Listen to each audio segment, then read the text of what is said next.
Today's subcommittee on sea power hearing, we're going to have an important discussion about the state of our Navy's nuclear shipbuilding effort.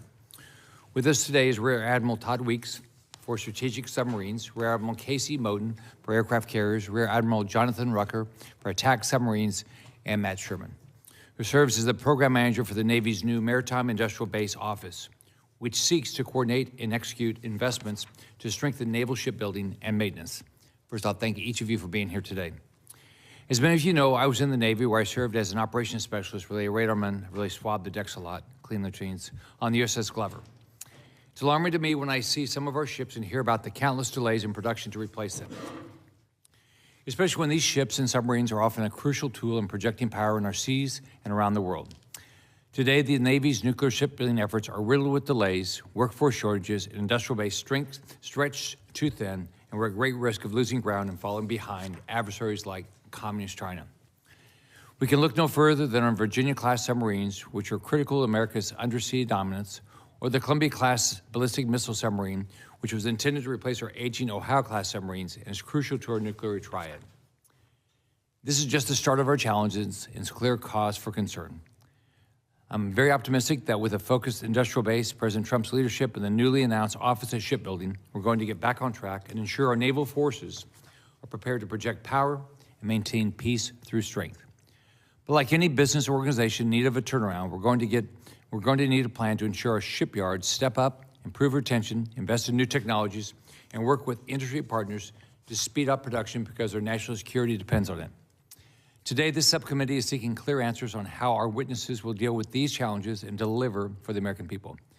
I look forward to our discussion, and now I'd like to recognize Ranking Member Kane for his remarks. Thank you, Mr. Chair, and thanks to the witnesses. I enjoyed our talk last week, and I'm looking forward to the hearing today. And I welcome you and thank you for your service to the nation. 2 weeks ago, we had a hearing in the subcommittee on the state of conventional shipbuilding. While today we'll focus on nuclear shipbuilding, submarine programs, and the aircraft carrier program, many of the same challenges apply that we discussed at the earlier hearing.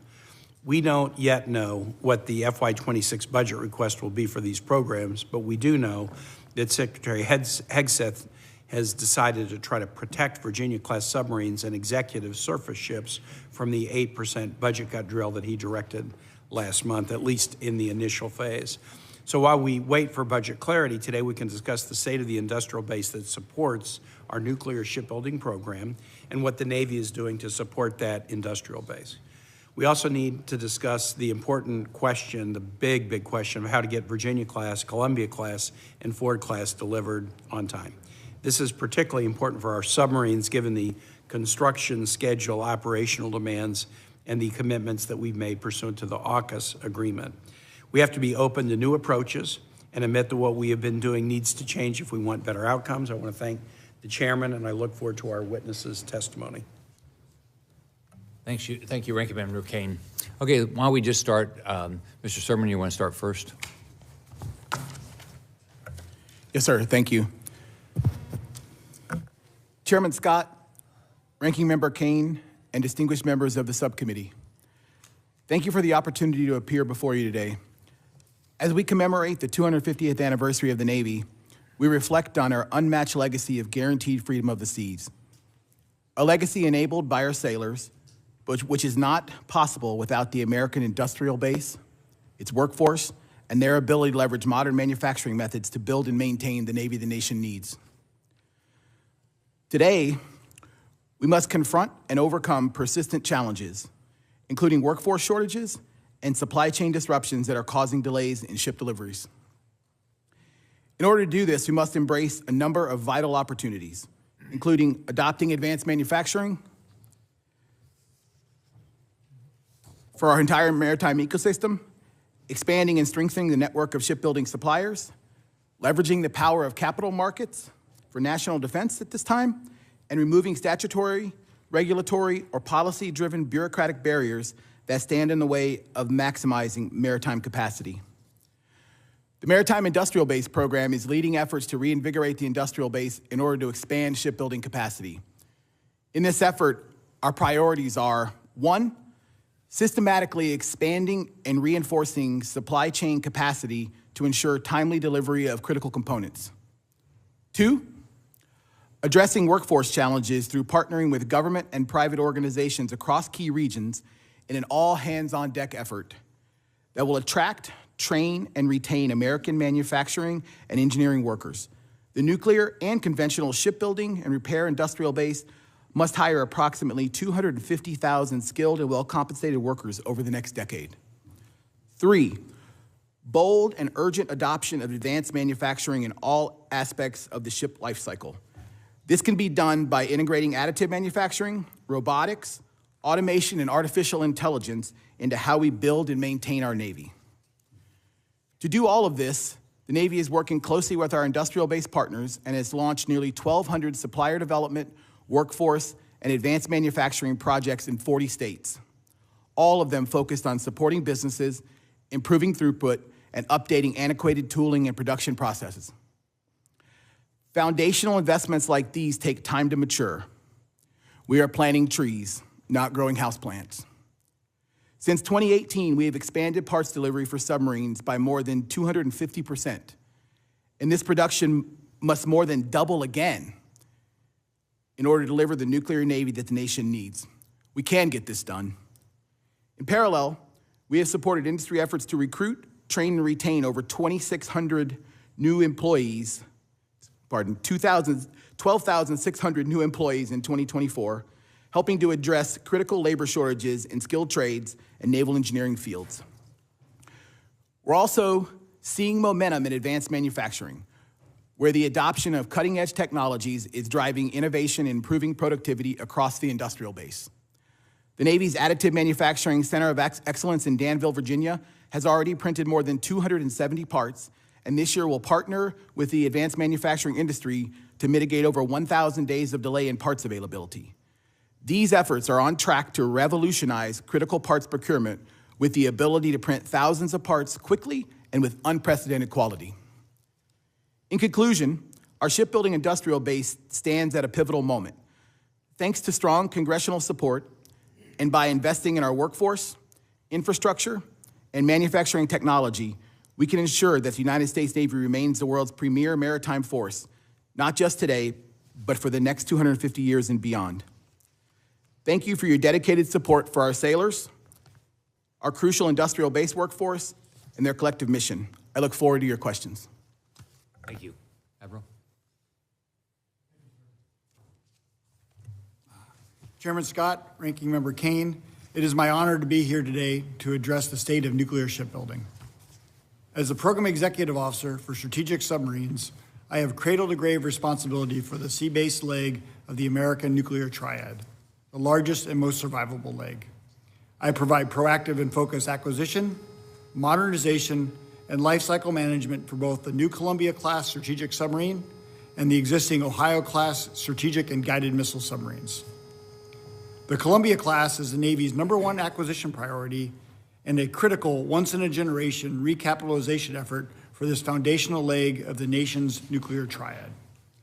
The current Ohio-class SSB in force is reaching the end of its operational life and must be replaced to meet U.S. Strategic Command operational requirements. In General Cotton's recent statement to this committee, he noted that the United States, its allies and partners, are confronted with a deteriorating security environment.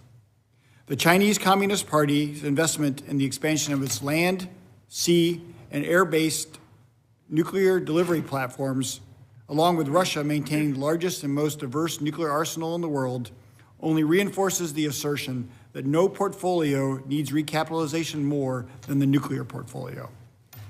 Simply stated, building and sustaining a modernized U.S. naval force that can stand the test of time, adapt to the ever-changing maritime threat landscape is more important now than ever. It is a mission that we live each day. The delivery of the lead ship in the Columbia class, the future District of Columbia, is projected to be 12 to 18 months late to contract. While this delay is due to a variety of factors, it is unacceptable. I have directed the shipyards to execute a bold, paradigm-shifting approach to recover lead ship schedule. The program is also pursuing every opportunity to drive and improve velocity, ensuring Columbia is appropriately resourced in the shipyards and prioritized in the industrial base. The second ship, The future Wisconsin is on schedule. We have seen positive, continued performance and productivity improvements over the lead ship. Wisconsin is approximately 5% ahead of where the lead ship was at the same point in time during her construction.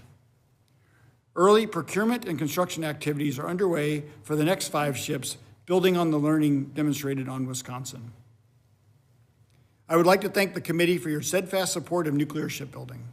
Together with my counterparts, I am committed to rebuilding our shipbuilding industrial base, building and sustaining the Navy the nation needs. I hold myself personally accountable for and remain committed to providing SSBNs on time and in budget with the ability to operate anywhere and everywhere, to deter aggression, respond in crises whenever and wherever they happen, and to keep our seas open and free. Thank you for the opportunity to appear before you today. I look forward to your questions. Admiral Rucker, there's a vote ongoing now, so you'll see some folks coming in and out, but Admiral Rucker, you're up next. Thank you, sir. Ranking Member Kane and distinguished members of the subcommittee are coming and going. Thank you for your opportunity to be here for you today. Your continued support remains instrumental in helping the Navy and industry build and maintain our submarine force and uplift the industrial base to increase production and improve operational availability. As the Program Executive Officer for Attack Submarines, I am both privileged and honored to be responsible for sustainment of the Navy's attack submarines and for the design and acquisition of the most capable attack submarines in the world, the Virginia-class. Our Navy's unmatched undersea capability is a key component of the United States' ability to deliver peace through strength. The United States force structure requirement is 66 attack submarines. Virginia-class submarines are also a vital component of the AUKUS partnership, which is a generational opportunity to deepen diplomatic, security, and defense cooperation in the Indo-Pacific, including the sale of Virginia-class submarines to Australia. To meet U.S. fleet requirements, the Navy must first achieve a production cadence of 1 Columbia-class plus 2 Virginia-class submarines per year. This is what we call 1+2. To then meet AUKUS commitments, this will subsequently ramp to 1+2.33. To accomplish this, the U.S. submarine industrial base is undergoing its largest recapitalization effort in nearly 50 years. Over the last decade, we have more than doubled our annual submarine tonnage production, and we must double it again this decade. As of March 2025, the Navy has taken delivery of 24 Virginia-class attack submarines, with 14 additional submarines under construction. In 2024, the Navy and industry team delivered 2 Virginia-class submarines to the fleet, New Jersey and Iowa.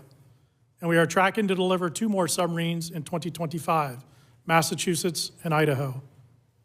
However, our 2024 annual production rate of Virginia-class submarines per year was 1.13, compared to our need of 2.0. The main causes for this are workforce challenges, material and supplier delays, and shipbuilder facilities and infrastructure issues, all of which are driving cost increases and schedule delays. Together, the Navy and industry are aggressively addressing these challenges. In fiscal year 2018, Congress began appropriating funding to help lift the submarine industrial base to increase capability and capacity. This funding started to grow significantly in fiscal year 2023. We are executing a holistic strategy across the shipbuilders and industrial base. Increasing production takes time. Our dividends are not fully matured, but we are seeing initial benefits of the investments, and we expect much more to come. Submarine shipbuilding and sustainment is my life, and I am fully committed to improving things. Continued strong collaboration between Navy, industry, and Congress is crucial to executing these important efforts. I want to thank the subcommittee for your steadfast bipartisan support of the U.S. Navy and our industrial base, and I look forward to your questions. Thank you. Thanks, Admiral Rucker. Admiral Moten, you're up. Ranking Member Kane and all distinguished members of the subcommittee, good afternoon, and thank you for the opportunity to discuss our Navy's vital shipbuilding mission. I am honored to lead the team of sailors and Navy civilians of the Program Executive Office aircraft carriers. My team is proud to both deliver and sustain these mighty instruments of national power. We consider our mission a solemn obligation to our Navy and our nation. The results of our work are visible daily, from USS Harry S. Truman operating in the Middle East, with Carl Vinson en route to join her, to the George Washington maintaining steady presence in the Pacific. We see it in our oldest aircraft carrier, USS Nimitz, beginning her final deployment after 50 years of service, and our newest carrier, USS Gerald R. Ford, continuing to bring next-generation capability to the fight as she prepares for her upcoming second deployment.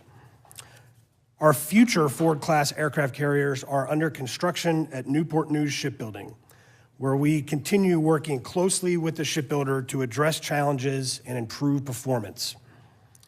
CVN 79, the future USS John F. Kennedy, is 95% complete, but delivery is pressurized by remaining critical path work. Supply chain issues have impacted CVN 80, the future USS Enterprise, with sequence-critical material delaying the ship. We are rigorously incorporating all lessons learned into production. CVN 81, the future USS Doris Miller, is early in construction but has benefited from earlier material buys and an innovative dry dock modification that will allow simultaneous carrier construction. The Navy and industry are responsible and accountable to improve this performance. With my partners here at this table, we are attacking shipbuilding challenges with investment and improvements in our industrial workforce, supply chain resiliency, and shipbuilding infrastructure. Specific to carriers, we have transitioned new construction to digital products, implemented projects to expand and distribute production capacity, made focused improvements in critical system production techniques and worker training and efficiency, and accelerated the adoption of advanced manufacturing. Our guidepost remains our statutory force structure requirement of 11 aircraft carriers, the most survivable, lethal, and adaptable airfields in the world. As an enterprise, we will deliver JFK to the fleet on the fastest possible path to combat readiness. We will continue to stabilize and improve class shipbuilding production. In service, we will continue to improve overhaul and maintenance, and we stand ready to extend the service lives of these 50-year platforms as appropriate, as we have already done on Nimitz and Eisenhower. We will do all of this working collaboratively with industry, knowing that we are accountable to every citizen for providing the protection they deserve. I want to thank Congress and specifically this subcommittee for your steadfast support of our Navy, our sailors, our shipbuilding mission, and our industry that enables it. I look forward to your questions. Great. We will jump in. I'll begin with a 5-minute round of questions. I know then the chairman should return promptly and I'll go vote. Let me ask a question general before I get into the particular platforms, which is the adjudication of resources and workforce to these 3 very important platforms. Columbia class, very important. Virginia class, very important. Carrier, very important.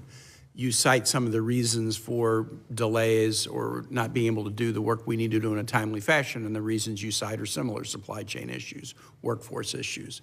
As you work together with the 2 primary shipyards, how, from a Navy standpoint, how are you sort of prioritizing and adjudicating the progress on Virginia class vis-a-vis Columbia, vis-a-vis Carrier? If you could talk about that, please. Sir, I'll just briefly open up by, obviously, all of the platforms are important. It has to be in all of the above strategy. Columbia is clearly our highest program priority, but the carriers bring an essential mission, and Virginia is critically important to the fight. We work together. We have to do what makes our programs most efficient, but we work together every day, ensuring that our plans for both shipyards support construction to meet our objectives for both. We work with Navy leadership to ensure that we do that. Trade-offs have to be made at some point, and there is a balance process, but our going-in position is that we have to accomplish it all, and that's what our plan is designed to do. And I completely agree, but your point about the Columbia being the primary acquisition priority, that is because it's the one place where we cannot have a gap. We cannot have a gap in the triad, and you have been able, I think, Admiral Weeks, you've been able to manage the gap a little bit through the extension of the useful life of the Ohio class, so that's helpful. but Columbia has to kind of take lead as we're trying to adjudicate because this is an area where no gap is really allowable. Is that correct? Yes, sir. So I 100% agree with everyone. We work very hard to make sure that the programs don't come into competition with each other, because the only people that lose, or the only thing that loses when we do that is the American people. But absolutely, Columbia is the Navy's #1 acquisition priority. And as you state, we are doing select service life extensions for our Ohio-class submarines to make sure that we have sufficient margin to make sure that we continuously meet the STRATCOM requirement for 10 operational SSBNs. Yes, Great. sir. Thank you, Admiral Rucker. Please give us an update on the status of the contract for the 2 FY24 Virginia-class option boats and the $5.7 million in emergency funding Congress provided in the CR for FY25. Thank you for the question, sir. I would also echo the importance of all the programs. Where we stand right now is on the FY24 ships, which is 2 boats, as well as the $5.7 billion. We have finished up primary negotiations. We're finishing up documentation, as well as getting final approvals, answering questions for the various stakeholders to be able to support awarding the contract in the near term. And when you say near term, give me some estimate of what near term means. Yes, sir. Right now, as we finish up answering questions, making sure that the documentation is correct. Depending as we finish those, we're kind of in the final throes, so I don't want to give you a time because it's a little bit contract sensitive, but I would commit to you that it's not too far in the distance. Great. Well, this committee and the full committee is going to be deeply involved between now and the end of June on the NDAA, so I hope that we can have a solid answer on that one as we get into the finalization of the committee's work product. Last year we had some significant discussion about the SAWS proposal that was made by industry with respect to this particular platform. Now, that's not in your control. That is probably SecDef and White House and Office of Management and Budget. But ever since the proposal came to light last year, I've had 2 basic questions. If we don't do SAWS, what do we do instead? And what can we do to make sure that we don't end up in a position where we need a proposal like SAWS in the future? Could you share your thoughts on those 2 questions? Yeah, thanks for the question, sir. What I would say is the most important thing, whichever path we choose, whether it's your term SAWS or a different path, the main thing we're focused on is outcomes. And what we were able to do through the analysis that we did over the last year or 2 is clearly identify across both shipbuilders and the Navy what investments would be required, what's required with wages. And so in the end, we're looking and really do appreciate all the congressional support for the money we need for the 24 ships and the anomaly funding, because that has investments and wages in there to get after what we need. So right now we're focused on working with senior leadership to achieve those outcomes, which is increase submarine production to deliver the submarines the nation needs. And I'm assuming the second half of my question, what do we do to avoid getting in a position like this in the future if the outcome strategy has to be one that's sustainable and not just episodic? Yes, sir, I would agree. The goal is the ramp to that 1+2 in the most efficient and a quick process that we can. Great. Thank you, Mr. Chair. I yield to you. All right, Senator Arnold. Thank you very much, Mr. Chairman. Mr. Chairman, several reports highlight significant workforce shortages across the U.S. shipbuilding industrial base, particularly in skilled labor necessary for new ship construction. Without addressing this issue, we risk continued delays and increased costs in delivering much-needed vessels. So my question is, what specific action is the Navy taking to recruit, train, and retain a skilled workforce to support shipbuilding efforts? And by the way, and what is causing the labor shortage issues that I just referred to? Thank you, ma'am. I'll actually hit the second question first because I think it frames out the overall answer. Over the last, if I go back 40 years to 1985 when we were producing ships at the rate, submarines specifically, and aircraft carriers at the rate that we need to now, we were about 30% manufacturing as a nation, our percentage of our workforce. Today we're about 12. So in a more service-based economy, it makes competition for people, for resources, really challenging.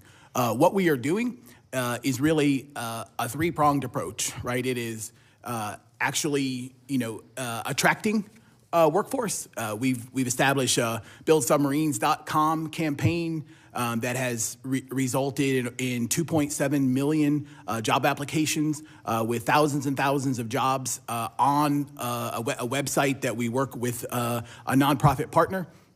And gotten attention kind of across the industrial base. That's an attraction example.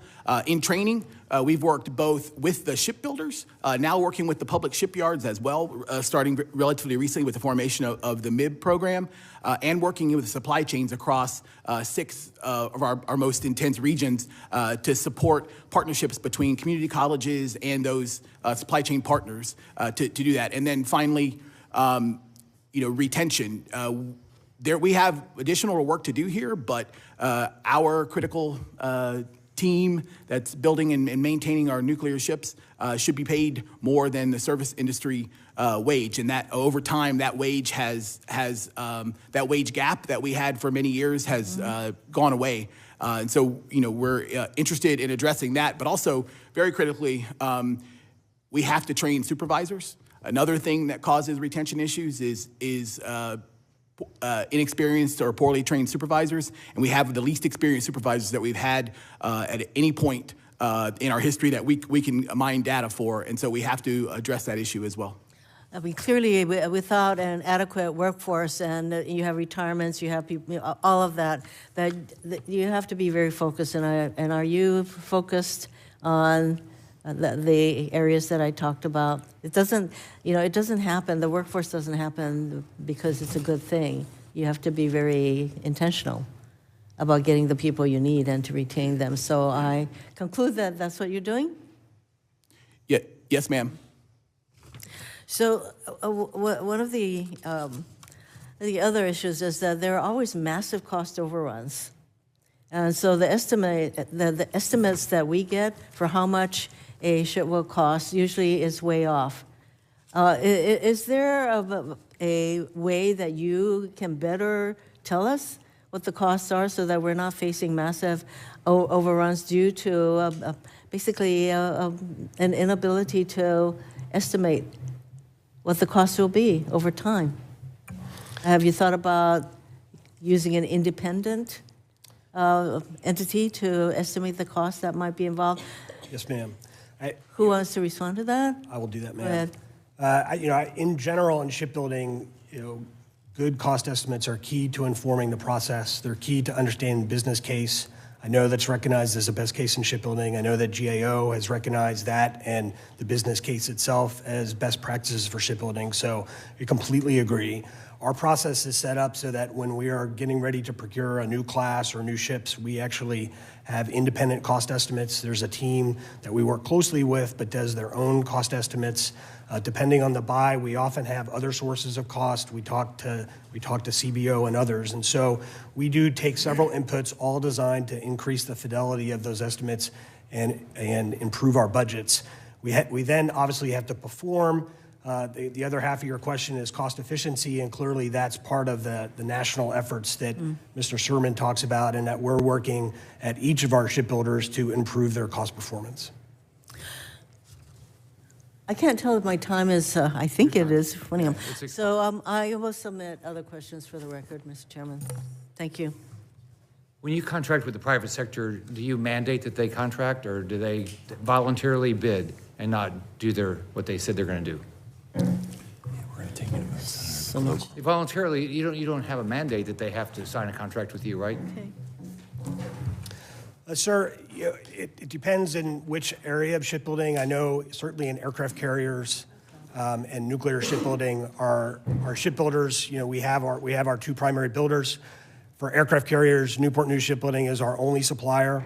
It doesn't mean that we don't hold them accountable. It doesn't mean that we don't aggressively look at their bids, but we do have to partner with them and collaborate as we do that. And I do believe that we can do both. Okay. Senator Telva, are you ready to go, or are you on? Okay, Senator Shaheen. Thank you, Mr. Chairman, and thank you all for being here today. I'm sorry I missed your testimony, so if you've addressed the questions that I'm going to ask, please forgive me. I know we're here to have a conversation about building the Navy's nuclear fleet, but we also need to maintain those ships once they're built. And that maintenance and sustainment mission is one that I'm very focused on because the Portsmouth Naval Shipyard is within half in New Hampshire and half in Maine, so we claim it. So, Mr. Sermon, how is the Navy prioritizing those SIOP investments to ensure that we have the public shipyards that are going to be necessary to maintain the fleet?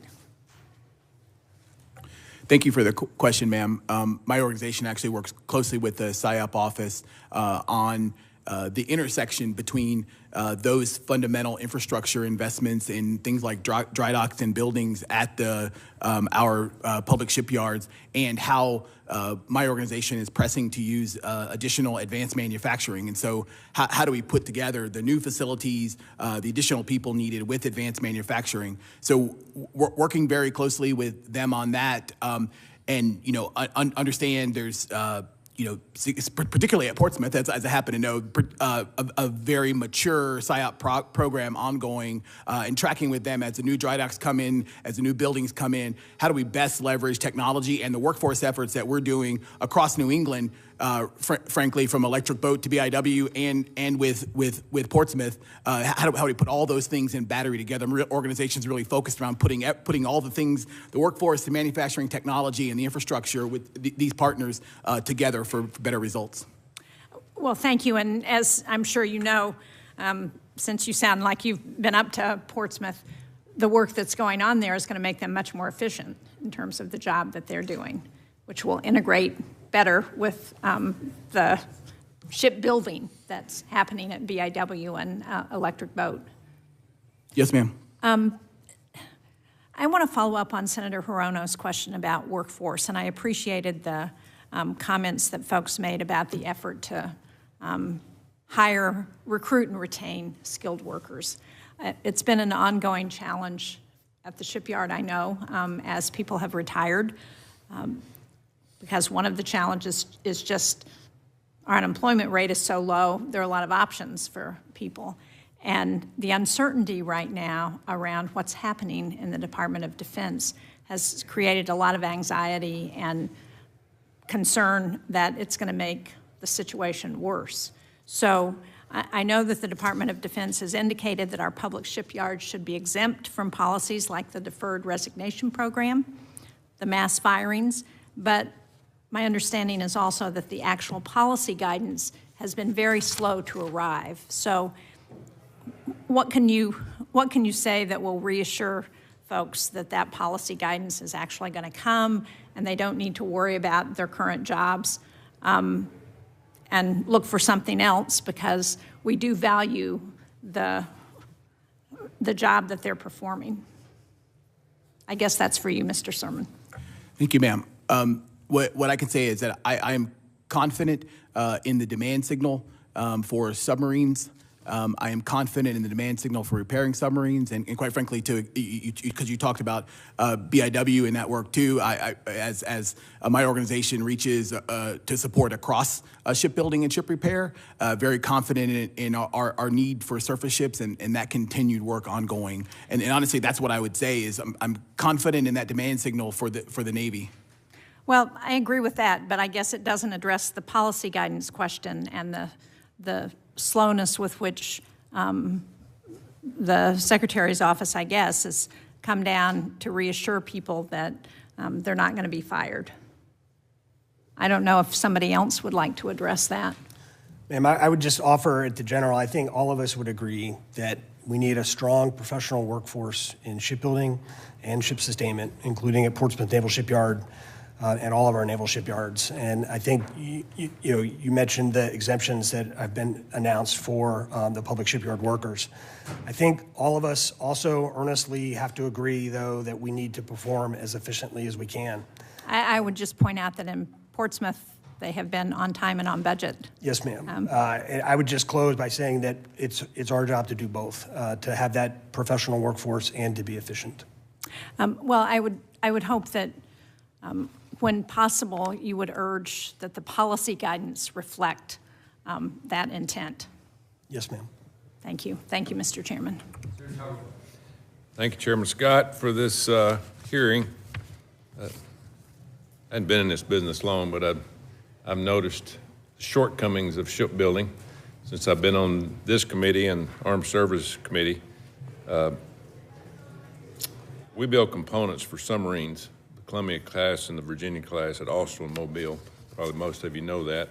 It's pretty new to us, but I've noticed the recruiting, as the Senator was alluding to, workforce. I know Austell has gone out and gone through fast food joints and everything else trying to find welders and people that can actually work and understand it. So it's an ongoing process. Admiral Weeks, how does this module production support your goal of increasing submarine construction rates? Sir, thank you for that question.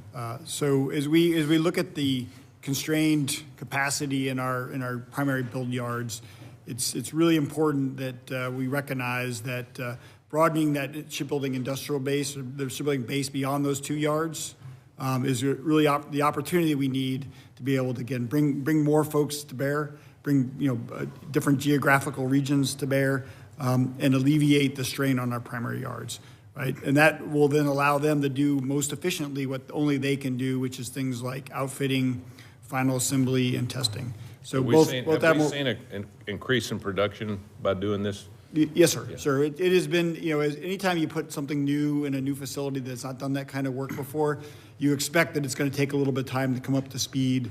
And that's exactly what's happening. But we are now, especially with Austell, we've been on the path long enough now that we're starting to see the improvement that we expected. And both Admiral Rucker and I have been down to Austell multiple times, partnering with both Electric Boat and the company there to make sure that they're on track to get where they need to be, and they're doing well. Yes, sir. Yeah. You think it'll help us catch up with the Chinese and their expansion of their submarines? They're flying past us. You think it's going to be possible for this type of procedure to really help catch the Chinese?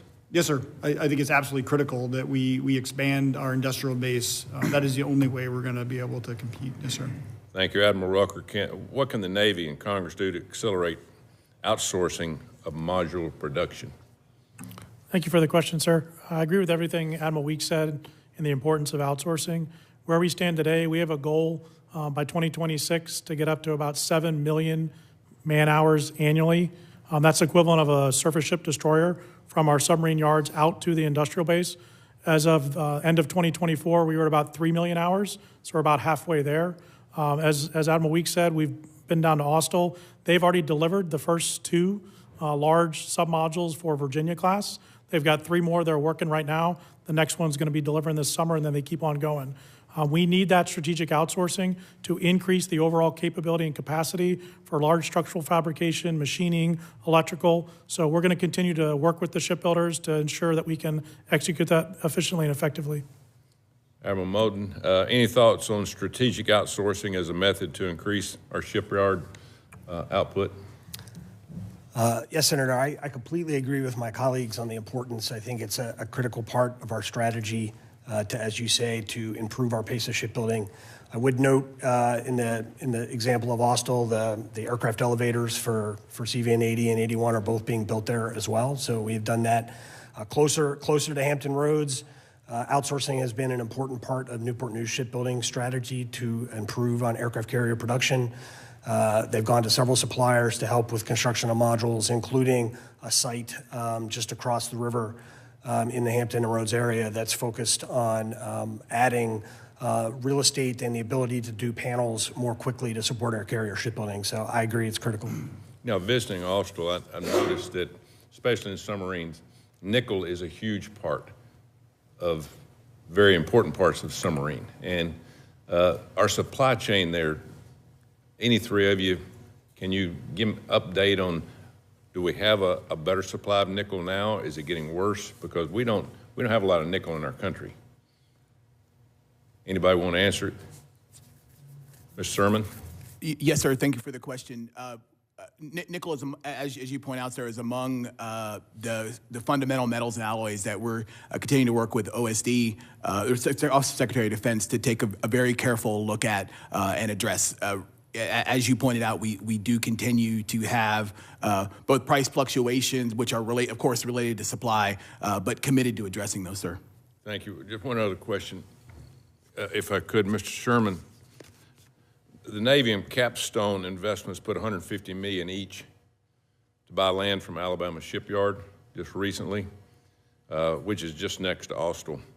Can you describe how this partnership came about and what's your plans for growing the industrial base using, this land? Do you know anything about this? Yes, sir. I'm familiar, and thank you for the question. We talked about outsourcing, and we understand, as Admiral Rucker and Admiral Weeks pointed out, we're about 3 million hours into that outsourcing that we have to do annually. We have to get to 7. We need additional, as an enterprise, we need additional space, we need additional workforce, we need additional production. We've got a very promising work started at Austell. We've got work started at BAE in Jacksonville. We've got work started at Rhodes in Philadelphia as well that are really going to bring us into battery. But more land is needed, more waterfront land. That facility that is Alabama Shipyard, actually 60 acres of that 355 acres there will remain as in battery, maintaining our military sea lift command.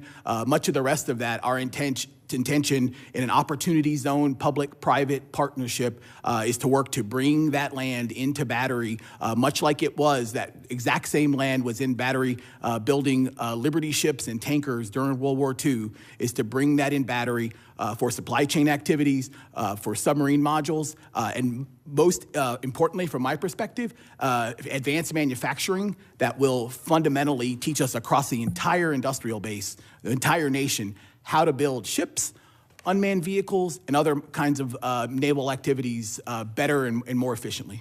Yeah, I'd love to get into the cell drone discussion, but thank you, Mr. Chairman. Thank you, Senator.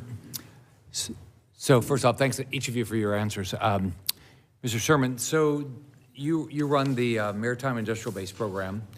Since 2018, you've received funding above, or not you, but the program, receive funding above normal funding. So how much is it, and what's the return that we can tell our taxpayers? Yes, sir. Thank you for the question. Since 2018, we've received about $6.7 billion that's focused on the 1+2 mission. And then I believe around $3.16 billion that's focused on submarine sustainment mission. Those have been focused in a handful of areas. As I mentioned, as we mentioned, supply chain uplift. What we've seen there, and that's where we started. 18 to 22 was focused on supply chain uplift. The statistics we have from the projects that took place were funded between 18 and 22, and together with that and the rising demand signal, we've actually increased the parts output from 16% of what is required in order to execute 1+2 to just over 40%. We have to continue to advance that, and the plan for the money that's in battery now that we haven't seen the results yet because it takes between 24 and 48 months depending on the type of project to really bring those things into battery. But 1,200 projects across workforce, across supply chain, and across advanced manufacturing are in battery, working to get our production rates better, sir. You know what I don't get is I never understand how, with government, private companies can bid, not do their contract, and then somehow government's responsible for somehow putting up more money to get something done. It seems like if they bid for something, they know what employees cost. It's their responsibility to go get these employees, not government's responsibility. So it's never made sense to me. So let's talk about contracts. So every one of you have dealt with companies that have not performed on their contract. Do they have any negative? Did anything bad happen to them? Do they have penalties? What's the repercussions of not doing what they said? They're the ones that committed to it. You're not the one committed to it. I guess all of you have dealt with this, right? Yes, sir. So if you could just say, what's the accountability part of this? Sir, I will just say when we choose a contract type, it is different for each type of ship that we're procuring and the circumstances. And so all of them come with various tools. Obviously, cost plus is a different strategy. Fixed price puts more accountability on the shipbuilder. We have fixed price risk share lines, which strongly incentivize them to have positive cost performance. Every contract has often a typical set of incentives that go along with that incentivize the shipbuilder to perform in schedule or other key program aspects. We hold the contractor accountable by first of all the profit that's associated with those, and sometimes with other measures, but it differs for each contract depending on what we're executing. So, Emma Rucker. Yes, sir. Thanks for the question. I agree with my colleague, Admiral Moten.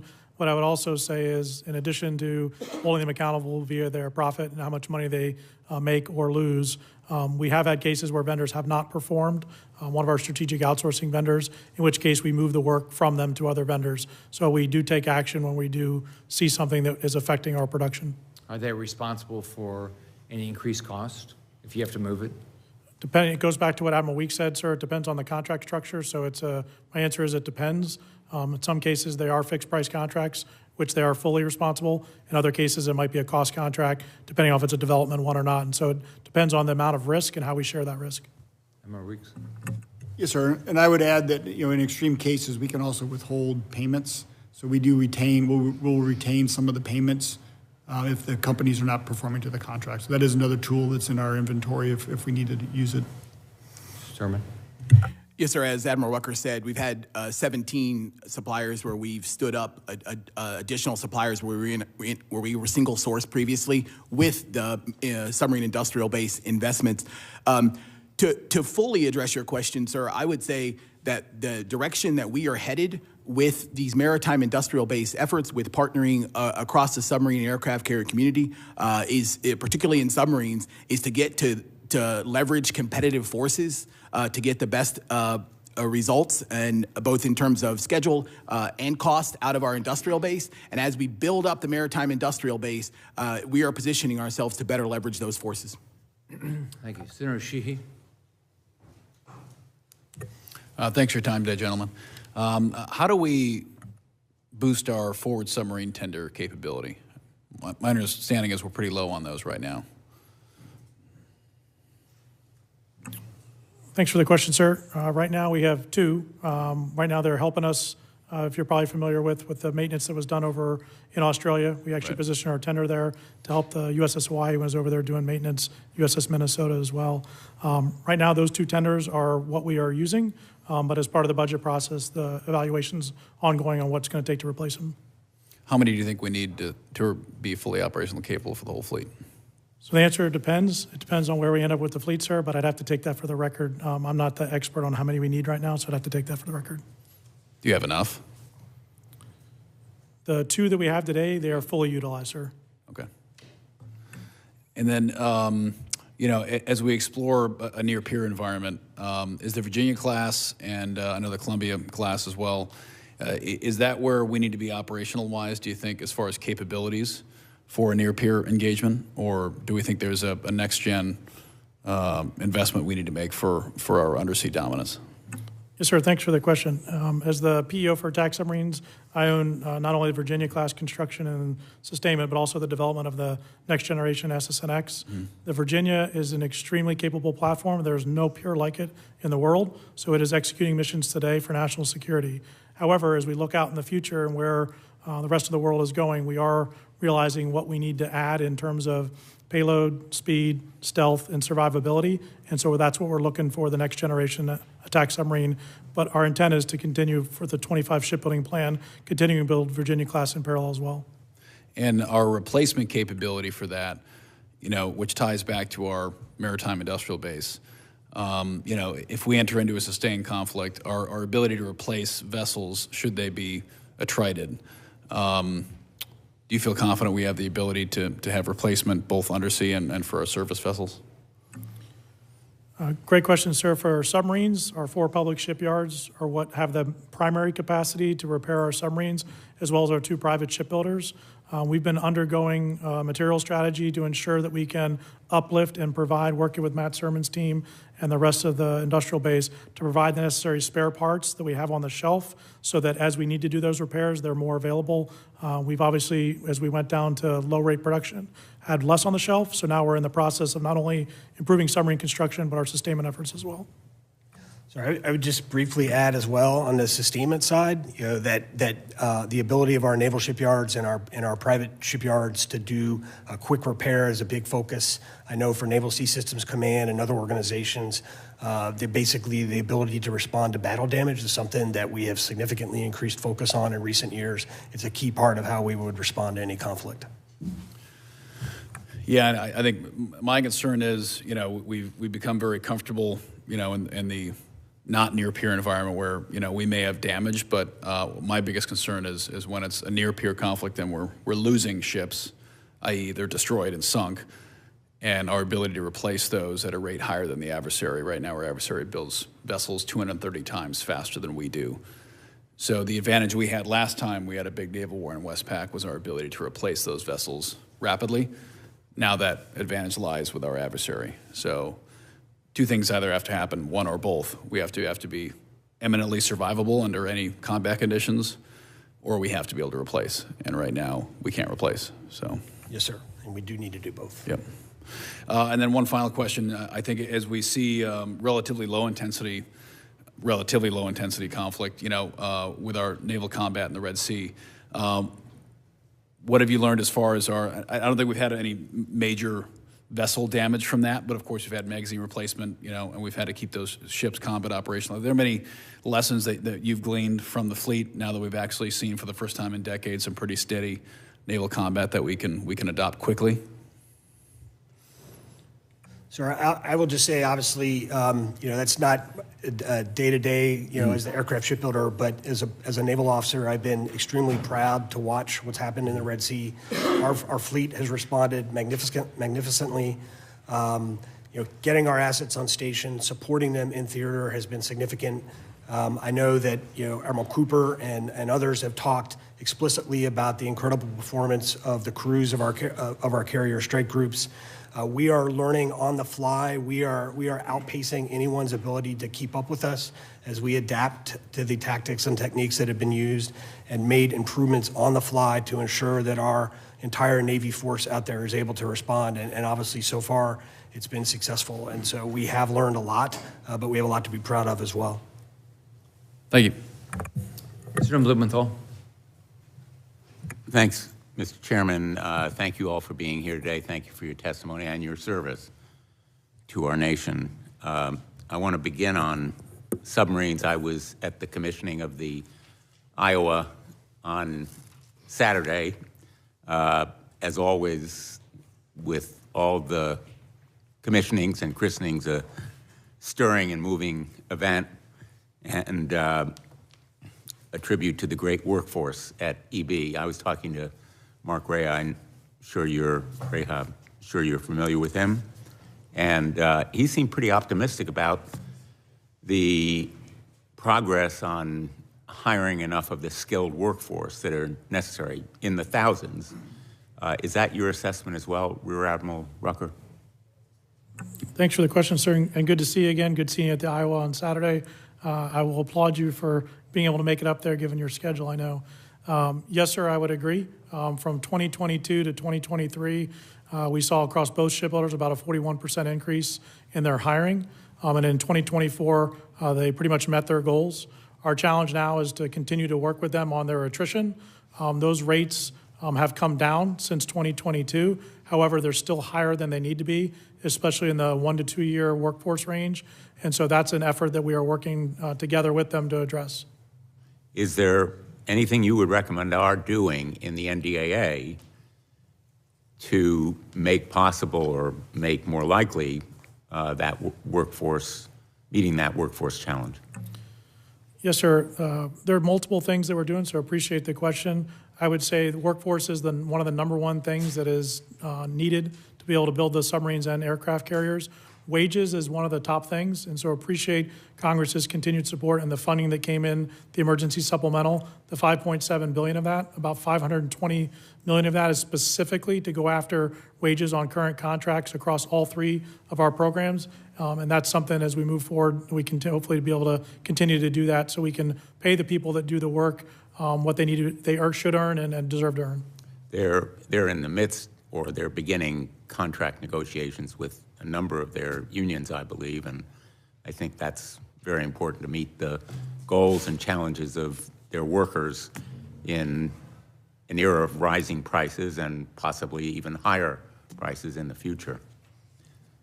Let me ask you, if I may, on the subject of cost.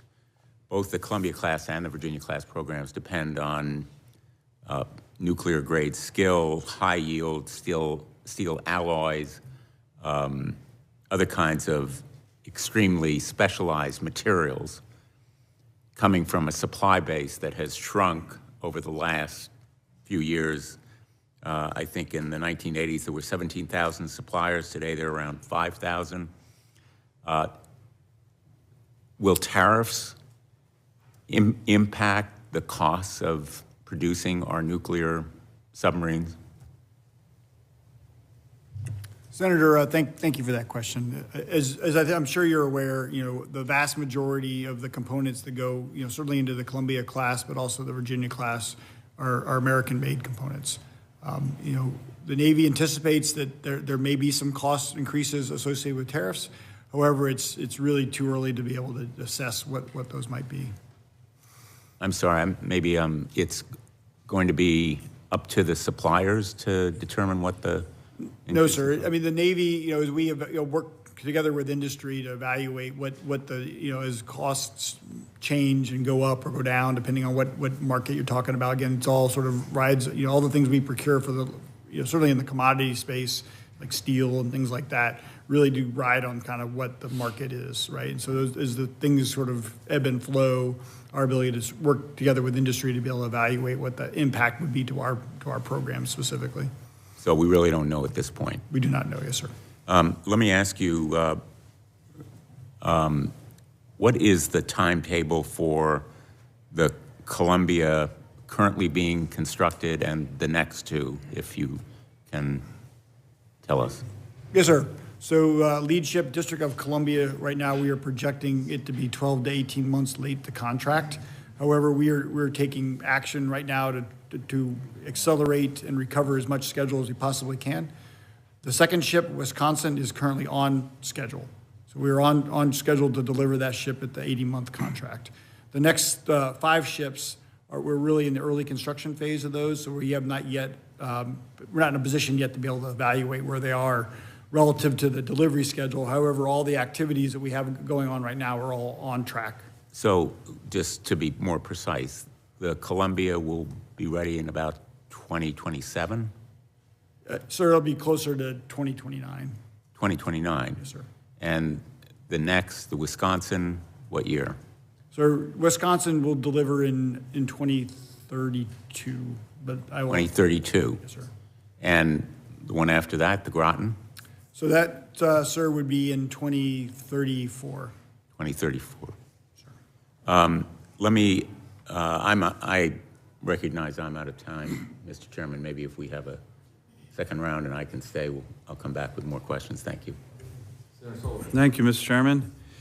And gentlemen, thank you for your testimony. By the way, as a senator, I've gotten to kind of dig deep into the whole history of the nuclear Navy, and then it's really a remarkable organization. And, you guys are all part of something in my view that's very special. It started out under some really unique leadership with Admiral Rickover, and then the systems in which we continue today have a long-term billet assignment for the admiral in charge of the nuclear Navy, an 8-year assignment. So one of the things I tried to do last year, and I raised this in the hearing 2 weeks ago on conventional surface shipbuilding, is saying, hey, why wouldn't we want to do something similar on shipbuilding. I asked Vice Admiral Downey on NAVC, from NAVC, should we make the NAVC billet like the head of Navy nuclear reactors, 8 years, and that way he can actually oversee shipbuilding. It was interesting, I didn't know this, but Admiral Downey said, well, NAVC is a 3-year billet, but it often gets extended, which actually kind of makes my point. So last year, I had a provision that this committee passed and voted on, pretty strongly bipartisan vote, that got in the Senate's NDAA bill for having NAVC to have an 8-year billet, just like the head of Navy nuclear reactors. So that individual, and then be done, retired, can actually seriously oversee shipbuilding, not have to look at your next billet assignment. What do you gentlemen think about that? I think Admiral Downey kind of liked the idea. I like the idea. I think we're going to reattack it again. Big Navy stripped it out last year in the conference with the House. I have no idea what the hell the House was doing, but the Navy didn't like it for some reason. Why? Why wouldn't we want to do that? It works for you guys. Why wouldn't it work for shipbuilding writ large? Anyone have a view on that? So I'll just start. I probably have a little bit of a unique perspective on my panel here. In PO carriers, I'm actually not a nuclear trained officer. I have immensely enjoyed working with naval reactors over the last 2 years in the job and have been incredibly impressed with it. Do you think part of their impressiveness is the fact that the head of Navy nuclear reactors has an 8-year billet and I do, sir. retires I'm pretty certain, much? I'm certain that steady, capable leadership is part of their success. Absolutely. Would that help in shipbuilding? Longevity, the ability to see programs through a long period of time, I think is always helpful. People often bring up other factors such as being change agents and bringing fresh sets of eyes. From my perspective, But if your fresh set of eyes are leaving every 3 years, you're... Yes, sir. It has to be looked at from for every job. From a PEO's perspective, I certainly trust Navy leadership to balance that properly. Yeah. And Not always. That's what they'll do. Sometimes we know what we're talking about here. Yes, Sometimes we don't, but sometimes we do. Let me move on to another question. I just literally walked out of a meeting with Admiral Caudle, and we were talking about this same issue. He mentioned to me from 1960 to 64, the United States produced 41 boomer strategic submarines, 41 in 4 years. So we can do this. We all know we can do this. But we had a lot more shipyards back then. In the last 30 years, the number of public shipyards has been halved, leaving 4 and only 7 private new construction yards still in existence. Only 2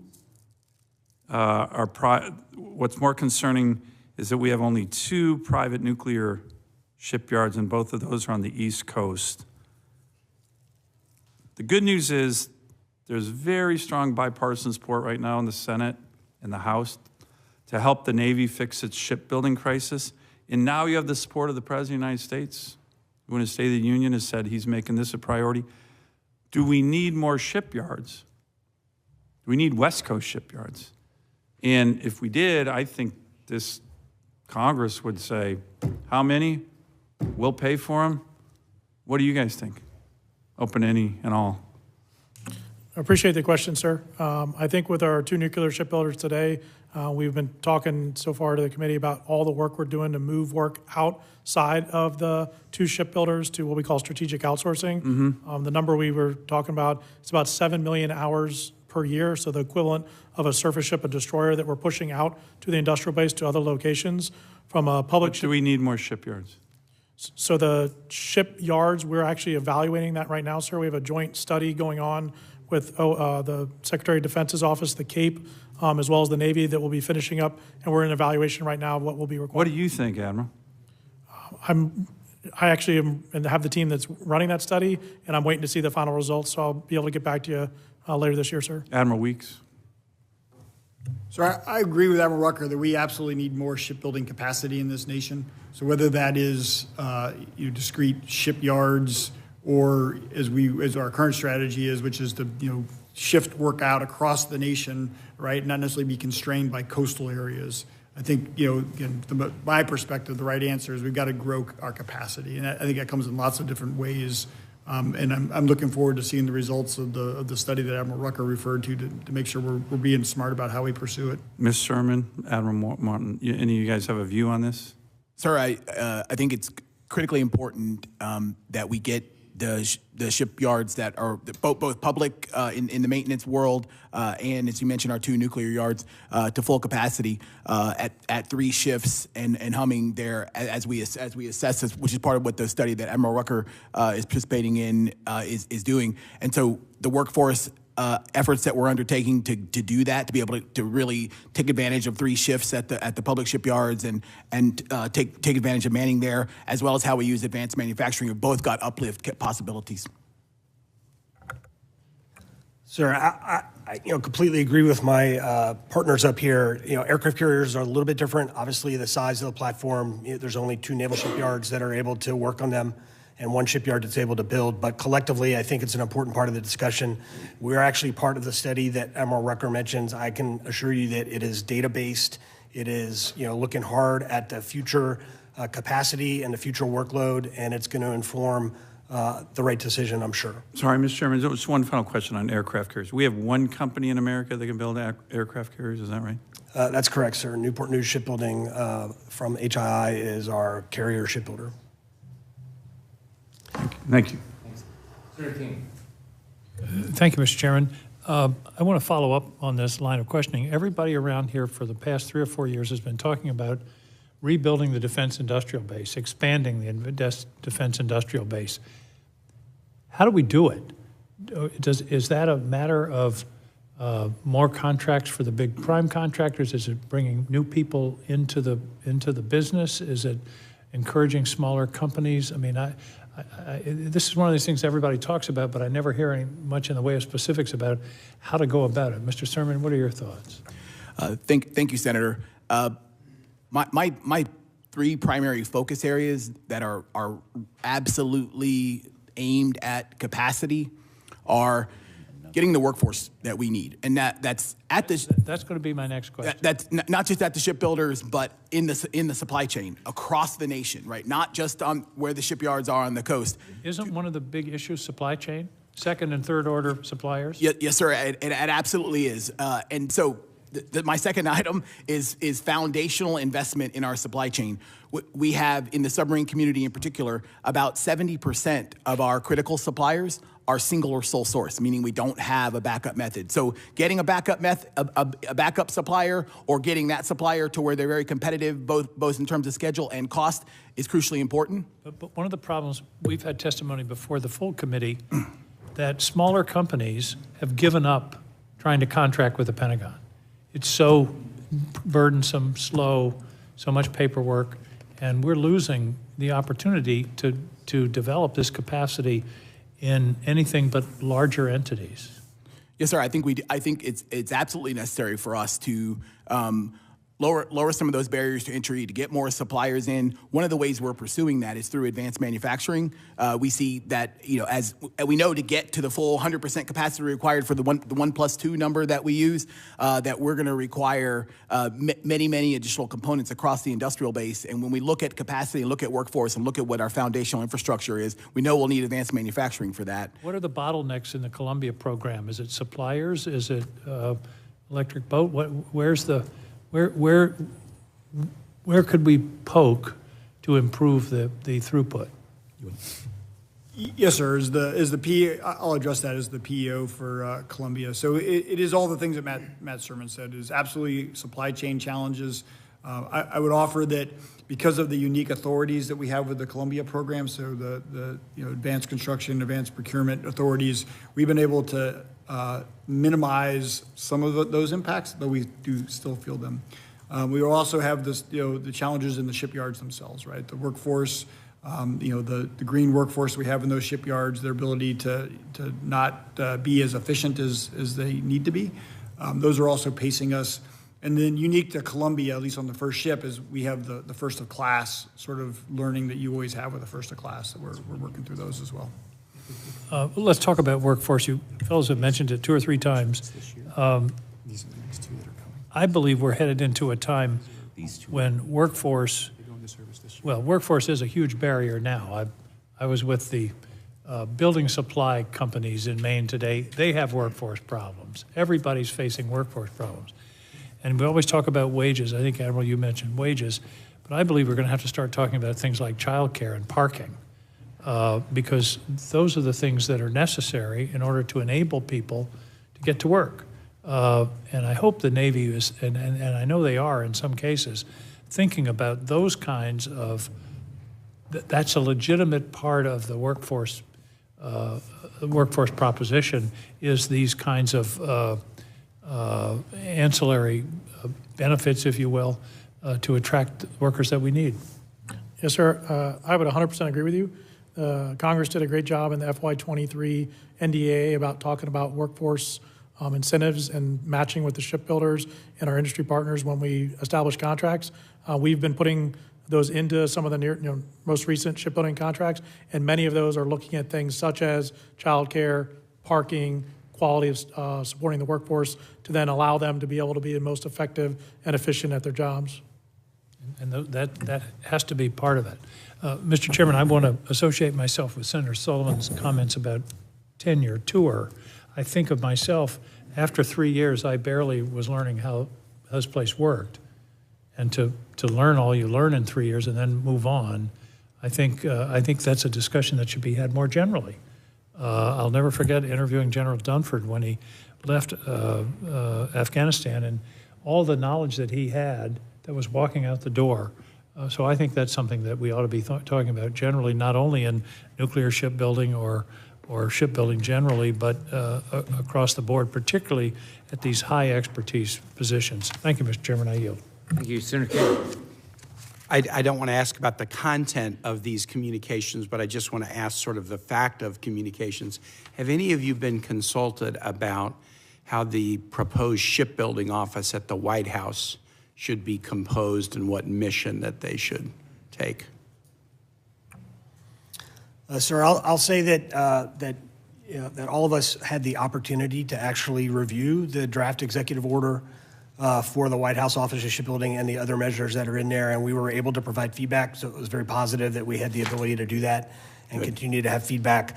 I know at kind of the higher secretariat level, there's active discussion going on that process and how that's going to work. We're supporting that process from our level as PEOs. Great. Yeah, I don't want to ask about the content of communications because that's really for the executive, but the fact that you've been consulted, that's a positive and been offered the opportunity for feedback. Admiral Rucker, talk a little bit about the collaboration going on with the Australian shipbuilding industry around the Virginia-class program. Yes, sir. As you mentioned earlier, the importance, and I kind of talked about the importance of the AUKUS partnership, both of our allied partners. To be successful in the Indo-Pacific, AUKUS is a key tenet of that. I've been fortunate. We have our AUKUS Integration and Acquisition Office currently led by Ms. Atkins, but just in the last 2 weeks, I got to sit down with the entire UK leadership at the 1 to 2, 3-star level to have an update with them on what we're doing with our capabilities jointly.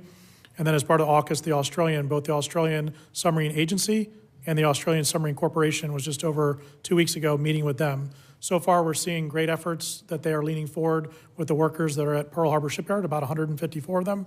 And in part of our discussions, one of the lessons learned that we learned about is that's a lot of trades. And so we're talking about what we need to do to also uplift their engineering and planning personnel as well. So that's kind of a takeaway we learned is something we need to get after as well. Thank you. Admiral Moten, I want to give you a chance to brag on the Ford a little bit.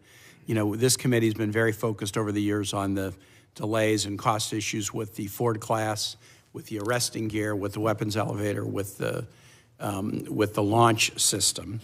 And those systems continue to pose challenges in future ships. However, the Ford is now under deployment. Talk to us about how the Ford is performing, and particularly in those 3 areas that had been trouble spots. Give us a report. Yes, sir. Senator, thank you for the opportunity to do that. So our entire organization at PEO, I know Newport News, we're all very proud of the performance of Ford so far. Ford had a highly successful initial deployment. Ford was there. Ford was the initial response from the United States following the Hamas attack on Israel. One of the best pictures that I have is actually the Eisenhower and Ford sailing together. The ship did extremely well. The crew did well. I can tell you that during that deployment, ship, including the crew, including the catapults, including the resting gear and the elevators, did over 10,000 aircraft sorties during that deployment, weapons onto aircraft and conducting those sorties. The elevators themselves, lots of discussion there. Obviously, the elevators have done on Ford over 43,000 cycles. And this is all the elevators, so you're not operating with like 7 of the 11. You got all of them going. Yes, sir. I will tell you, as a program executive officer, my job is not only construction and sustainment. So there are absolutely early class sustainment issues, things like changing, where and how many spares and those kind of things. We are every day taking the lessons learned from Ford to improve that. But overall, the systems are doing well, and the ship is underway right now, preparing for her next deployment and doing exceptionally. So we're very proud. My understanding is that CVN 79 is probably not going to deliver till March of 26. Is that correct? So CVN 79 at JFK is 95% complete, so the progress is good there, but we are having critical path challenges. Right now, in principally 2 areas, in the aircraft, in the advanced weapons elevators, and also the advanced arresting gear. The shipbuilder is very focused. I will be quick to point out that the challenges that the shipbuilder is having are not design related. The elevators and the catapults and the aircraft launch recovery gear are performing exceptionally, as I just mentioned. This is the second class. We're still learning a lot of lessons on production. These are complex machines, and that's what we're seeing. We're executing a variety of improvements, both on 79 as much as we can, but particularly on 80 and 81. I do anticipate that that's going to delay the delivery of JFK. We are focused very much on mitigating that and getting to combat readiness as quickly as possible. And we're assessing that, and we'll have more details. But we are looking at all avenues to improve the timeline that I can get JFK to the fleet. On 80, the contract delivery date was September 2029, but Secretary Del Toro's 45-day review suggested it would be more like January 2032. Is that still how it's tracking? I think that was January 30, sir, but January 30. But I take your point. So CVN 80, as I mentioned earlier, has been delayed by sequence critical material, major items of material that are late to the ship and are causing delays to the critical path and forcing the shipbuilder to change our big build cycle. We are doing everything we can to get that equipment, intense oversight from both the Navy and Newport News Shipbuilding. I do actually anticipate that performance has continued to degrade from what we reported a year ago, and I'm estimating a year ago we reported up to 26 months late. I'm estimating now 28 months. We're doing everything we can with the shipbuilder to improve that prognosis. I said January 2032, and you're right, I meant January 2030 because it's the Doris Miller where the contract delivery date. Doris Miller, yes, sir. Yeah, you're correct. Doris Miller is on track for 81 for 32. So the other thing that is helping with a Doris Miller schedule is, number one, we bought the material for Doris Miller much earlier than we did for Enterprise. That in and of itself is preventing those critical path challenges to 81. The other thing we did very innovatively was with the shipbuilder do a modification to the dry dock that's going to actually allow Enterprise and Doris Miller to construct at the same time. That's going to mitigate the impacts to Doris Miller. Great. Thank you. Yield back, Mr. Chair.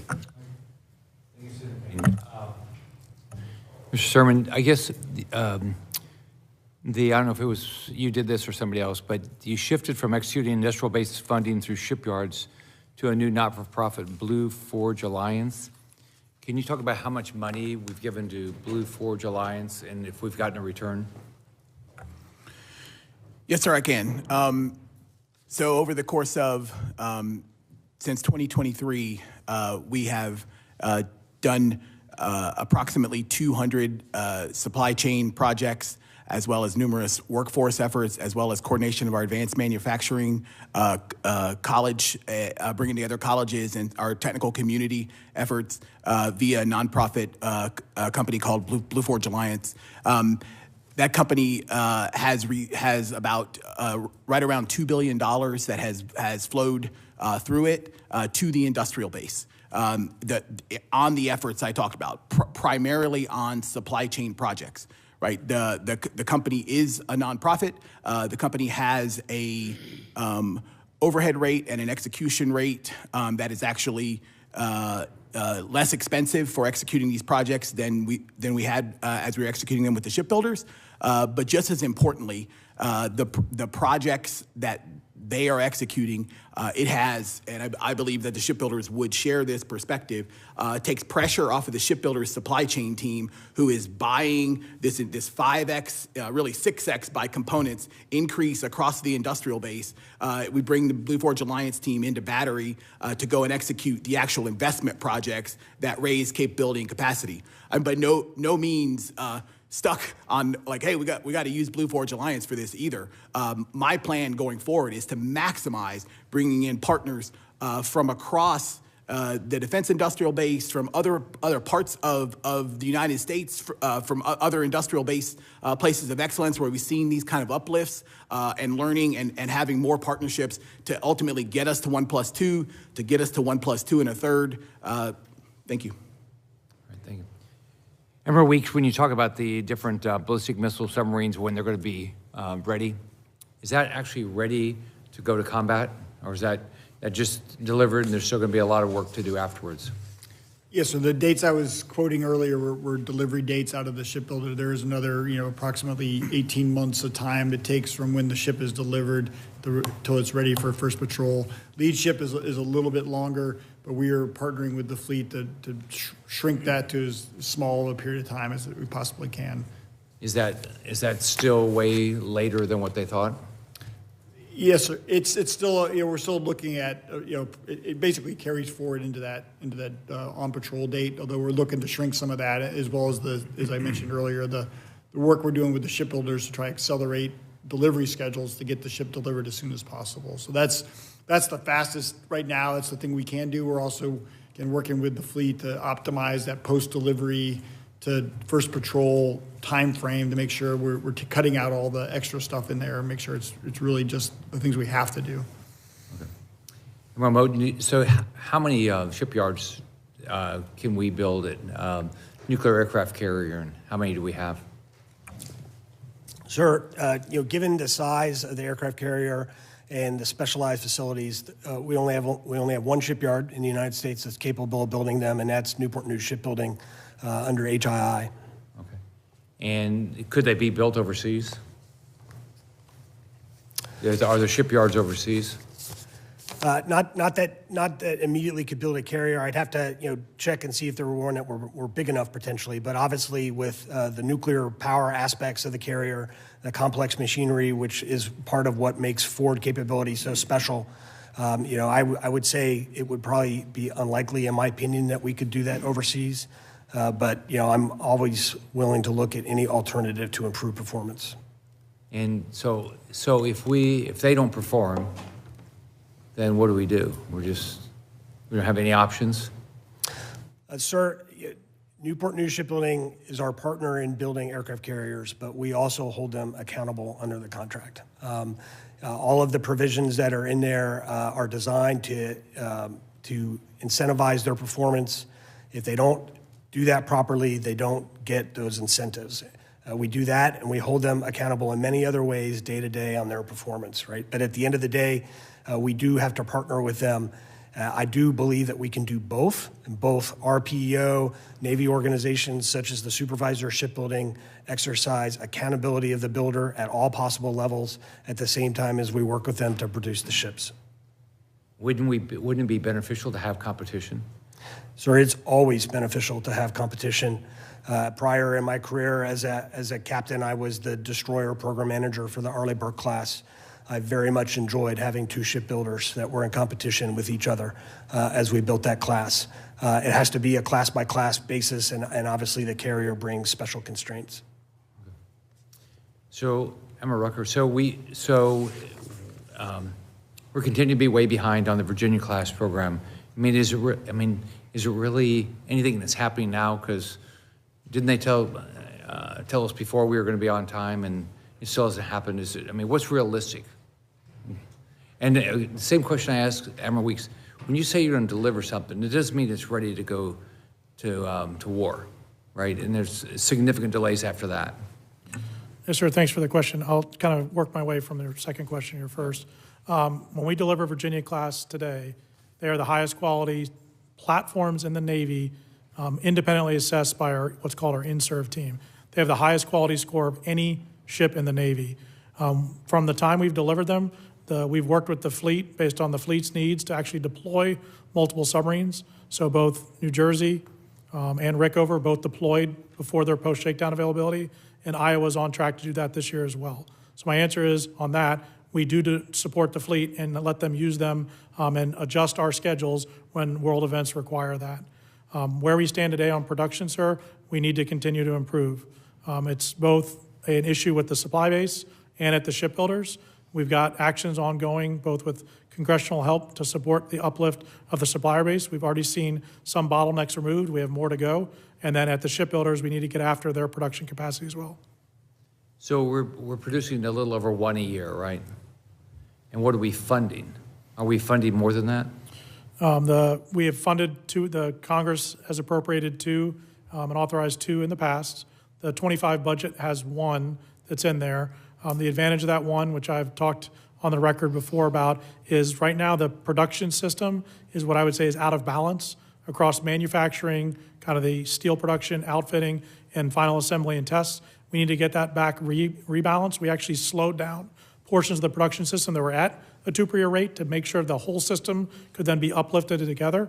And so that one boat in 25 allows us to resynchronize and rebalance the production system. And then going forward, the 2 per year rate that we anticipate doing allows us to do a more efficient ramp up to get to the 2 per year that we need to achieve. So does it make sense to keep funding at a rate way in excess of what we're producing? Great question, sir. I understand that perspective.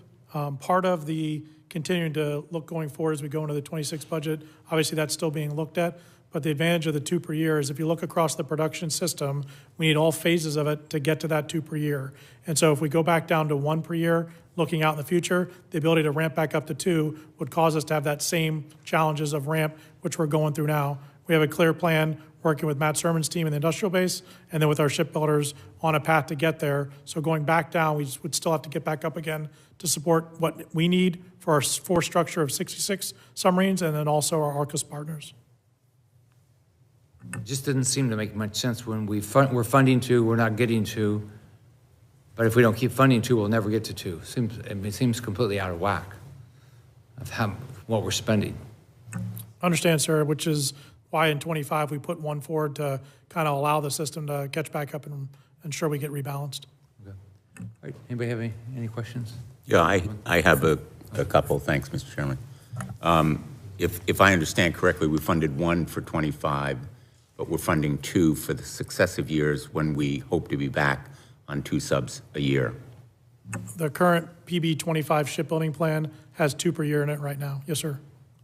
Let me ask you, Admiral Moten, and I apologize if I'm being repetitive or just plain dumb. How far behind was the Ford on schedule? In other words, how far behind its scheduled completion date was it? Sir, actually, I will have to take that for the record. I do not, having been the PO only 3 years. I do not know the original schedule date for Ford, right? It was certainly behind. It delivered in 2017, but then also it delivered in an incomplete state and required the Navy several years through our Make Ford Ready program to get it ready, right? We have to do better than that. And understanding the challenges that we're still having, we have to continue to improve. It was unacceptable. I don't have the original delay number. I'd have to get that for you, sir. Is the JFK behind schedule? Sir, the JFK is largely complete except for critical path work, primarily in the weapons elevators. Well, I know I heard you say that, but when was it supposed to be delivered? Sir, its current contract date is this summer. It's supposed to deliver this summer. There have been some changes in JFK's schedule over time. The Navy shifted the plan on how we were going to take delivery of the ship. We also made a decision to pull a lot of the work that we had done on Ford after delivery into earlier on JFK. All of that being said, that caused a date shift. The current date that the shipbuilder is accountable for is this summer, and that's the date with the challenge. This summer, but that's later than what was the date, the projected date? When was it supposed to be It's done? later than the original contract date, but the Navy made a decision to pull capability into the ship so that its combat readiness, like when it was ready to go with the fleet, would be on time. That was what was done with JFK. I know that is slightly confusing, but it was done to ensure that we had a fully combat-ready carrier on the schedule to meet fleet needs.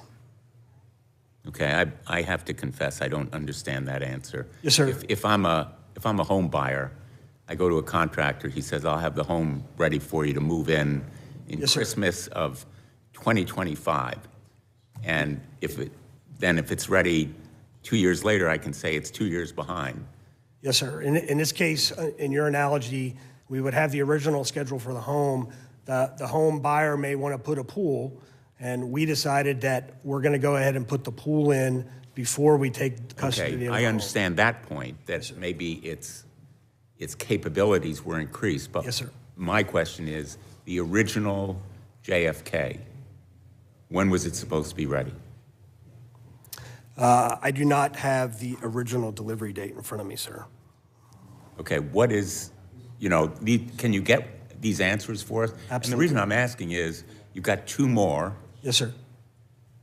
the Enterprise and the Doris Miller. Yes, sir. They're supposed to be ready in 2030 and 2032. Correct. Are they going to be ready in 2030 and 2032? Well, actually, Enterprise was supposed to be ready in 2028, sir.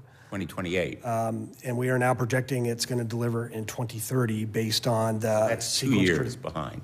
Yes, sir. Okay. And the Doris Miller, 2032, was that supposed to be ready in 2030? 2032 is the date for the Doris Miller. We assess that Doris Miller is still tracking to that, partly by the earlier material buys and the dry dock updates that I talked about earlier. And I'll just say, Senator, my apologies, as a lot of those dates were long before I was with the program. I will get you a crisp answer on the dates for both 78 and 79. And again, I hate to ask questions that maybe I should know the answer to. The Ford cost how much? Sir, that's another one that unfortunately I do not have the final Ford cost in front of I me. would appreciate knowing what it cost Yes, sir. and what it was projected to cost. Yes, sir. I will get that for you. What is JFK going to cost? JFK is projected to cost $12.9 billion. 12.9. 0.9. In Yes, other sir. words, $13 billion. Yes, sir. Okay. And the Enterprise? 13.5 billion, sir. And how about the Doris Miller? 14 billion, sir. 14. Yes, sir. Is the JFK actually, that figure 13 billion, is that what it was projected to cost, or is that higher? That is our current estimate. It is higher than the original cost. I will have to get you the original cost in anticipation of your question. I would appreciate that as well. There have been, that's the total cost of the carrier, not just the shipbuilders, but also all of the equipment. There has been growth on both. It's unacceptable, I will say, that all three of these ships were awarded pre-COVID, so that they were affected by COVID performance and also the continuing escalation that we're seeing. None of that's an excuse, it's just a fact. The bottom line is we should have been able to deliver on the original cost, and that's our commitment.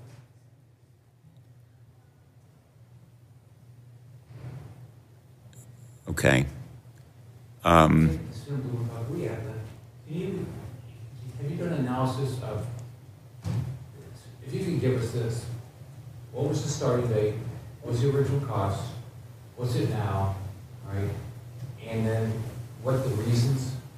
And then the last one for me is, okay, so if they didn't do it, the people that were responsible, I mean, do they suffer anything? Yeah, that was actually, Mr. Chairman, thank you for anticipating my next question. Were there any penalties for the cost overruns or delays? And again, going to my analogy on the house, somebody said, I'm going to get the house ready for you in Christmas of 2025, and it turns out it costs twice as much and it's delayed by 2 years. I would say, hey guys, I'm not going to pay you what I promised to. You're going to have to pay. You're going to suffer some penalty. And to go to the chairman's question, I think that's one of the questions I had. Were there any penalties? And will there be penalties for the cost overruns on the JFK, the Doris Miller, and the Enterprise? Yes, sir. So first, Senator, I will absolutely get you the question that you asked for.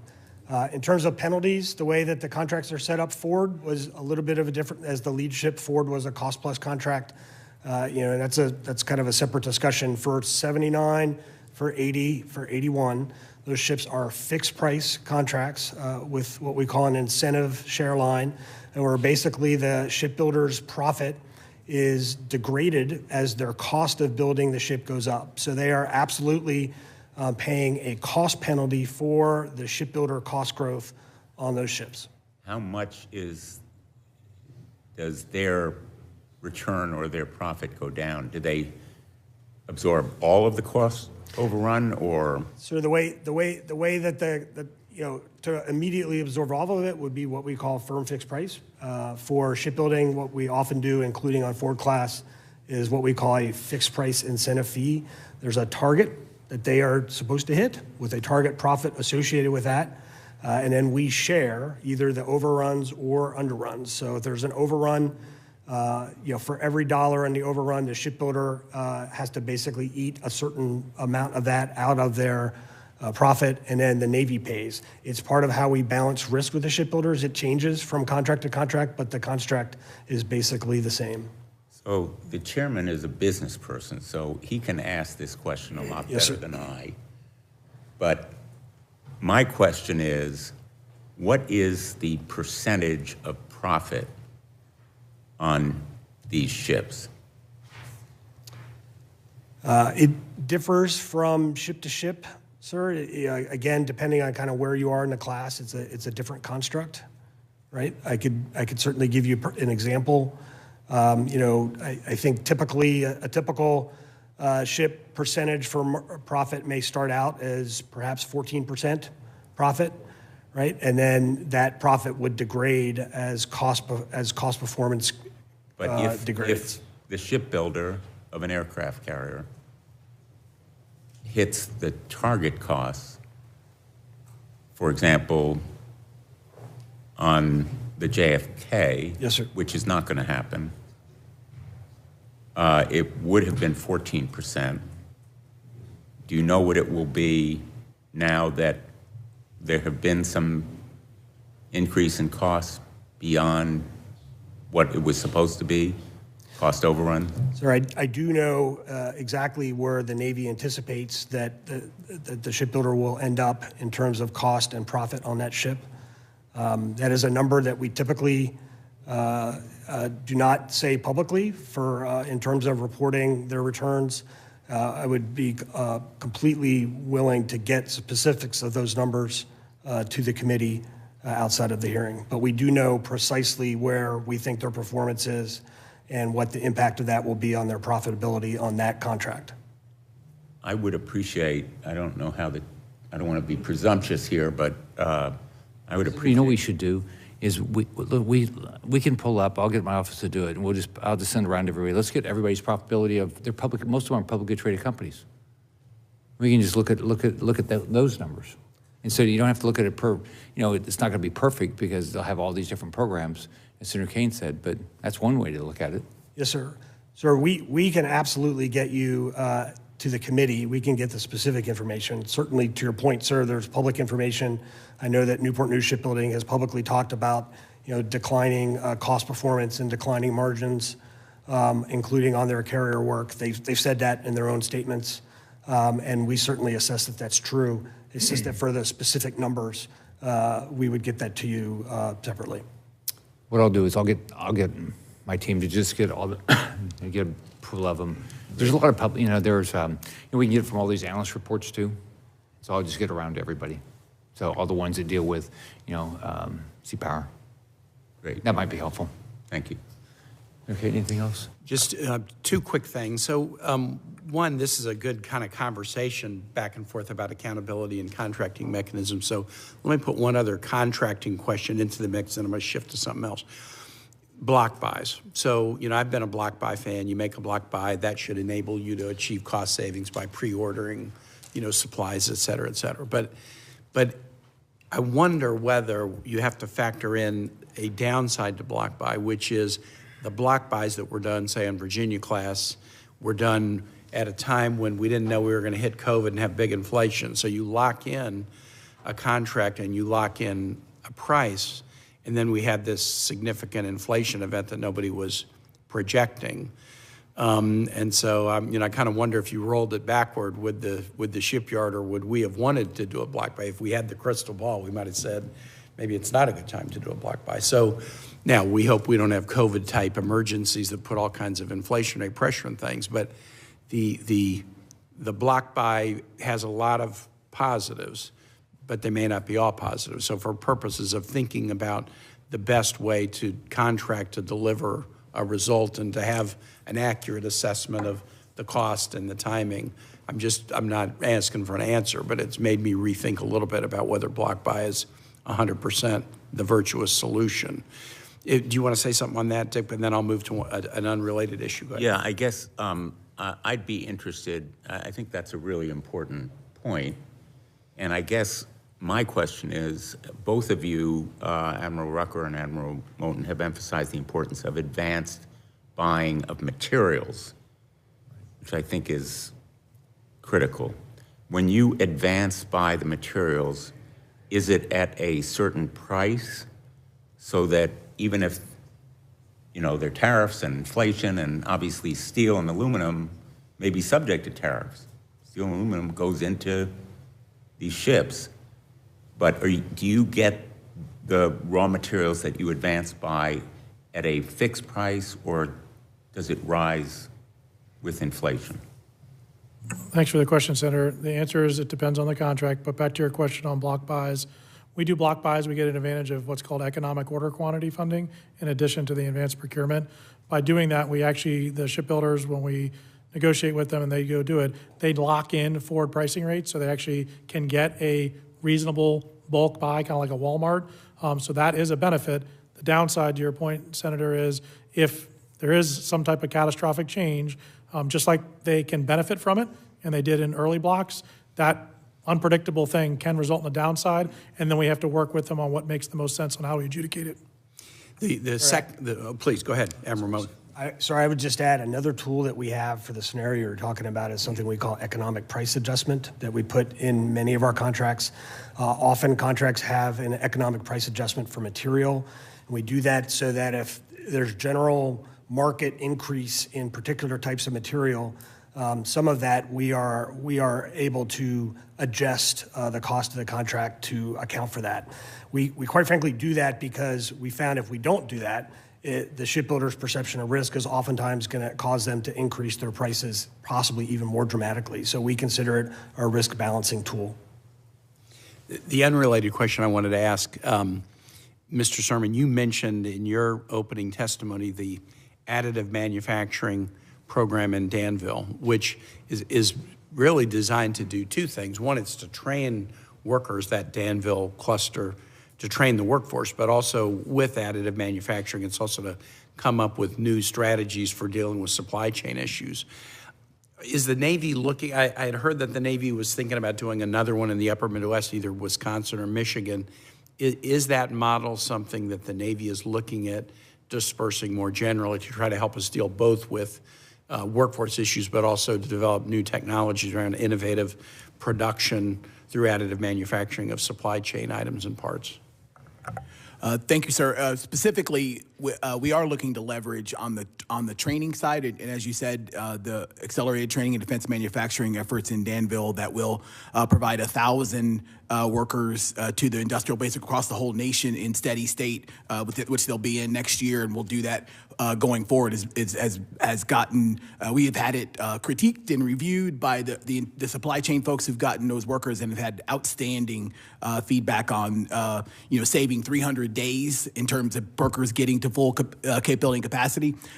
We absolutely are looking to, and we have in a much smaller version as we were doing the Michigan Maritime Manufacturing Program that we stood up. We used some of the lessons learned to partner with the folks in Michigan. It's a smaller scale, but we will continue to look for opportunities to apply that.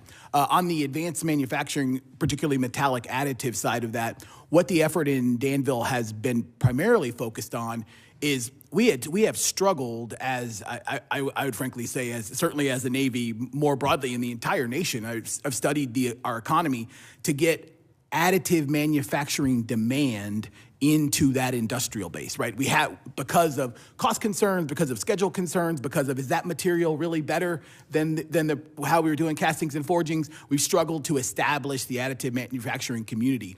What we're doing in Danville is focusing on a set of materials that are 6 materials that are really impactful to the submarine, aircraft carrier, and shipbuilding industrial base, and maturing those materials, and then working with the Navy and working with the shipbuilders and working with suppliers to then get a demand signal out to the additive manufacturing community for those materials, and with a formula that's like, here's exactly how you do it, so that as we bring additive manufacturing partners in, we would actually have an established demand signal for them, be able to put those kind of incentives towards building that capacity. But pressing that out further, I think, is absolutely important, sir. Let me just say this for my 2 colleagues who are here. On this demand signal side, I have some tremendously innovative additive manufacturers in Virginia who say, I keep getting like awards from the DoD for being an innovator, but then getting no orders. Like I'm tired of getting the blue ribbon, but not getting any orders. And so I think you're right. Finding the area where you don't just have the innovators, but you're actually putting a demand signal in so that they can get work through their innovation. That's going to be helpful. But on the workforce side, this thing in Danville is fascinating. They usually have, 50 to 100 going through a cohort at a time, and it's about an 8-week full-time, and they come from around the country and around the world. So the last time I was there, kids from rural Virginia, kids from the Pacific Northwest, Aussies, a lot of Afghans who are here. They already work to defend the nation, and they're here on a special immigrant visa, and they've decided, I don't want to drive an Uber. I've worked with the U.S. military. Why don't I be a shipbuilder? And you walk into this class, and you see them all learning together, and then they fan back out among the industrial base, all over the country, and some back to Australia to work, but they've had a common set of experiences to train, and so then you do find that it reduces the training needed once they get back, and it probably increases the retention too if they've been into this program. So it is really a program worth seeing, and it is bearing some fruit. But thank you for giving that report, and I yield back. Anything else? Well, first off, thanks for coming. I can't imagine how frustrating it has to be for you to come and have to respond on how late things are, because none of you seem like you're the type that don't want to get things done on time and on budget and all these things. So thank you for all your hard work. We do have to we have to figure this out. We are falling behind Communist China. We don't really have a choice. We've got to figure this out, and we might have to figure it out pretty fast, depending on what they do. So hopefully I was talking to Senator Kaine, hopefully with the secretaries that we're getting, hopefully with President Trump's leadership, this new Office of Shipbuilding, that we're going to be able to make a dramatic change to get something accomplished. Because my concern is we don't know when Communist China is going to take action, and if we're not ready, it's going to be horrible for our country, and we're going to put a lot of men and women at risk. So, thank you. This adjourns the meeting, but we're taking. I guess we leave the record open for 2 or 3 days. 2 days, I guess. If anybody wants to add anything, thanks.